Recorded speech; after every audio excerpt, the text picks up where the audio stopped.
ഹർത്താലാണെങ്കിൽ ആനപ്പുറത്ത് പോകണോണ്ട് എന്തെങ്കിലും കുഴപ്പമുണ്ടോ? കണ്ടില്ലേ, ആനപ്പുറത്ത് കയറി ഇങ്ങനെ പോവാണ്. ആന ദേവനെ വണങ്ങുന്ന കണ്ടോ? ഇങ്ങനെ വന്നപ്പം കണ്ടതാണ് ആനയെ കൊണ്ടുവന്ന വണ്ടി. അപ്പം ഇത് ഏത് ആന എന്ന് ഞാൻ നോക്കിയപ്പം ശിവം ലക്ഷ്മി അയ്യപ്പൻ എന്ന് എഴുതിയിരിക്കുന്നു. ആനയെ കാണാനായിട്ട് ഇവിടുത്തെ ആ ക്ഷേത്രത്തിലോട്ട് കയറി. അടിപൊളിയായിരുന്നു കേട്ടോ. ആനയുടെ ആ വരവും ലുക്കും മാസ് എൻട്രി എല്ലാം അടിപൊളി. എക്സ്പെക്റ്റഡായിട്ട് കണ്ടതാണ് നമ്മുടെ ശിവം ലക്ഷ്മി അയ്യപ്പനെ.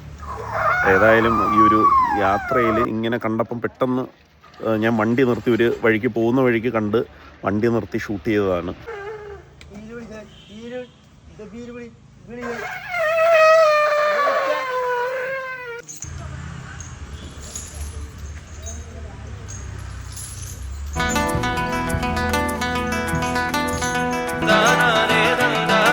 ശിവം ലക്ഷ്മി അയ്യപ്പൻ ആനയുടെ